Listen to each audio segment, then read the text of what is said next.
I've been living in the Bronx almost 15 years, at least almost 15 years in this neighborhood. When we moved here some 15 years ago, we were looking at some of the issues that were affecting this community. Air quality was one of the major problems, with asthma rates being so high. So we're looking at some of the causes of the air pollution.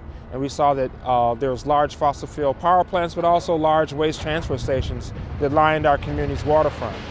To me, it's like any other racism, right? If it's geared towards an ethnicity, if there's unequal treatment because of your race, or if you're receiving some type of inadequate service because of your race or because of your economic status, then that's a problem, right? And there needs to be, which there should be safeguards, and that's why EPA recognizes environmental justice communities, because they've been overburdened and oversaturated with situations that are causing environmental harm. Our history with this issue really dates back to the 1990s when the city closed its only landfill. In the place of that closed landfill, we got a very haphazard, privatized system where solid waste is exported from the city to other states via diesel trucks primarily.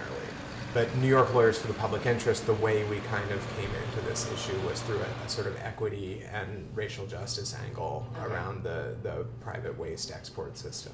A waste transfer station is a location where garbage comes in from being picked up on the street or the sidewalk in front of your home to a facility that maybe sorts it or packages it up and put it either on another truck or a train or on a barge or what have you, and transports it to somewhere for its permanent placement. There are quite a few transfer stations in this community. We have solid waste stations. We have stations where they handle construction debris. Right here where we're standing, there's two of the same. So there's a construction debris facility where you'll hear some banging away going on in the background, and then there's a waste transfer station behind me that's operated by Waste Management. These transfer stations mostly are owned by private garbage waste hauling companies, which had operated in the city going back decades, because we have this system where residential waste is handled as a public service.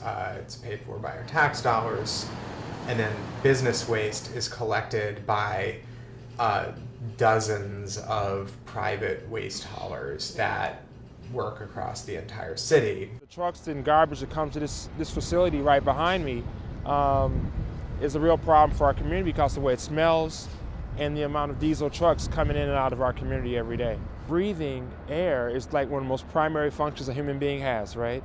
You know, it's a real fight every day just to survive here in New York City, of course, for everyone. But here in the South Bronx, it's a life or death situation because we're battling something that most people in New York City don't have to fight. And that's just for the ability to breathe fresh air. And that's something our children is fighting every day. Where these transfer stations and truck yards are concentrated, there are huge concerns with asthma rates and public health issues. So the South Bronx, for example, it's some of the highest asthma rates in the nation. Some of these community members have done truck counts in their communities and found that there are, in fact, a really high proportion of the trucks are waste-related trucks.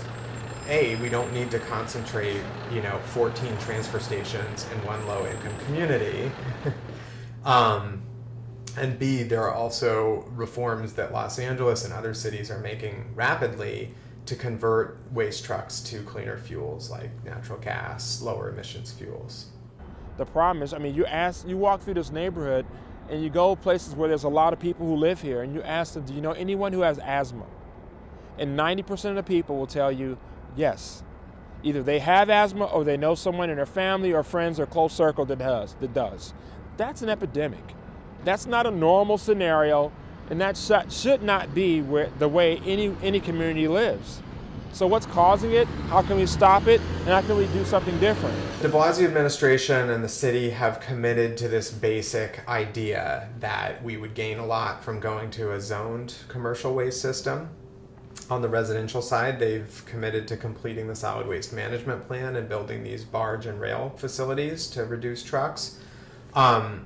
We think that's great, and we applaud the city for committing to these plans and tackling the solid waste problem. I think from a community perspective, the devil's always in the details. We want to make sure there's a system that recycles more, a system that has less trucks crisscrossing the entire city and inefficiently polluting. I think what's exciting is that if we can create more recycling infrastructure here, our recycling rate's way behind other leading cities. Those have the potential to be good, green, union, safe jobs. I think the seeds of change are being planted by everything we do and all the actions that are taking place when we're out there, making public hearings or creating plans for alternative actions for positive change. I think we're making a difference. And the more people come together and coalesce and building coalition to create change in this community, it's a win.